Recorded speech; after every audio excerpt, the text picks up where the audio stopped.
జై శ్రీరామ్. అందరికీ నమస్తే, అందరికీ గుడ్ మార్నింగ్. మళ్ళీ ఒక కథ చెప్పుకుందాము. ఒక ఊర్లో ఒక గురువు ఉంటాడు. ఆ గురువు దగ్గర శిష్యులందరూ ఉంటారు, చాలామంది ఉంటారు. ఆ గురువు దగ్గరికి అతను అన్ని మంచి మాటలు అవి చెప్తూ ఉంటారు కదా. గురువులు అనేవాళ్ళు ఎవరైనా కూడా ఊర్లో వాళ్ళు ఎవరో ఒకరు ఆయన దగ్గరికి వెళ్ళేటప్పుడు ఊరక వెళ్ళరు అనమాట. ఒట్టి చేతులతో గురువు దగ్గరికి, చిన్న పిల్లల దగ్గరికి, పెద్దవాళ్ళ దగ్గరికి వెళ్ళకూడదు. ఏదో ఒకటి తీసుకొని పోవాలి. అట్లా తీసుకుపోయేటప్పుడు ఈ ప్రజలు ఏం చేస్తారంటే, ప్రజలు అనుకోండి, భక్తులు అనుకోండి, ఏదో ఒకటి, ఒక పండు ఏదో ఒకటి తన దగ్గరికి తీసుకెళ్తూ ఉంటారు. అలా తీసుకెళ్తూ ఉన్నప్పుడు ఒకరోజు ఏమవుద్ది అంటే చాలా పళ్ళు వస్తాయి. చాలా పళ్ళు వచ్చేసరికి అతని దగ్గర ఉండే తట్ట అనుకోండి, ఒక గంప లాంటి దాని నిండా వచ్చేస్తాయి. అవన్నీ ఏం చేస్తాడు అంటే, గురువు గారు చాలా ఎక్కువ వచ్చేసాయి కదా, వాళ్ళల్లో ఒక శిష్యుడిని పిలుస్తారు. శిష్యుడిని పిలిచి ఈ పళ్ళన్నీ లోపలికి తీసుకెళ్ళి వాటిని కట్ చేసి అందరికీ పంచు, అందరు తింటారు అని చెప్పేస్తాడు.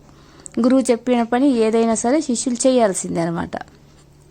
అప్పుడు లోపలికి వెళ్ళి ఆ పండ్లు తీసుకొని శిష్యులందరూ వాటిని శుభ్రంగా కట్ చేసి ఆ వచ్చిన భక్తులందరికీ పంచడానికి రెడీగా తీసుకొస్తారు. తీసుకొచ్చిన తర్వాత గురువు గారికి చెప్తారనమాట. గురువు గారు, మీరు చెప్పిన మీ ఆజ్ఞ ప్రకారం పండ్లన్నీ నేను కట్ చేసి పెట్టాను, ఇంకా ఎవరికి ఇవ్వాలి అని అడుగుతారు. అప్పుడే చెప్తారు గురువు గారు, నీకు ఎవరైతే ప్రీతి నీకెవరైతే ఇష్టమైతే వారికి మొదటిగా ఇచ్చుకో అని చెప్తారు. అని చెప్పంగానే అందరు కూర్చున్న వాళ్ళు కానీ శిష్యులు కానీ అందరు ఏం ఎదురు చూస్తూ ఉంటారు. ఫస్ట్ గురువు గారికి తీసుకెళ్ళి ఇస్తాడు, ఎందుకంటే అతని ప్రియ శిష్యుడు కదా అతను అని చెప్పేసి ఆలోచిస్తూ కళ్ళన్నీ అప్పగిచ్చి చూస్తూ ఉంటారు. కానీ ఆ శిష్యుడు ఏం చేస్తాడో తెలిసిన, ఆ పళ్ళు ముక్కలన్నీ కోసి పెడతారు కదా పెద్ద పళ్ళెంలో, ఆ దగ్గరికి వెళ్ళి ఎవరికి ఇస్తారా అని వీళ్ళందరూ ఎదురు చూస్తుంటారు కదా, దాంట్లో నుంచి తీసుకొని 3 ముక్కలు తనే తినేస్తాడు. తనే తినేయంగానే అందరు ఆశ్చర్యపోతారు. ఆశ్చర్యపోయి కొందరు ఏం చేస్తారంటే తొందరపడి, ఏంది నువ్వు చేసిన పని, పొరపాటు చేసావు, నువ్వు ఫస్ట్ గురువు గారికి పెట్టాలి కదా, తర్వాతే నువ్వు తినాలి, ఏంది నువ్వు చేసిన పని, గురువు గారు ఏమనుకుంటారు అని చెప్పేసి చనువున్న వాళ్ళు ఆ అబ్బాయిని మందలిస్తారు.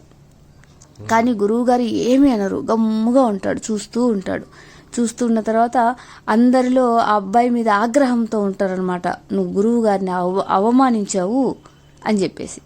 అప్పుడు గురువు గారు ఇది గమనించి, ఆగండి, తను నా ఆజ్ఞ ప్రకారమే చేశాడు, ఇన్ని రోజులు నేను చెప్పినటువంటి విద్య నేర్పింది ఆ అబ్బాయి కరెక్ట్గా చేశాడు, మీరు ఆ అబ్బాయిని అరవాల్సిన అవసరం లేదు, తన మీద మీరు ఎవరు ఏమి కోపపడకండి అని చెప్తారు.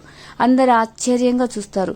నేను ఏం చెప్పాను ఆ అబ్బాయికి, నీకు ఎవరైతే ప్రీతికరమో వాళ్ళకి ఫస్ట్ ఇవ్వు అని చెప్పాను.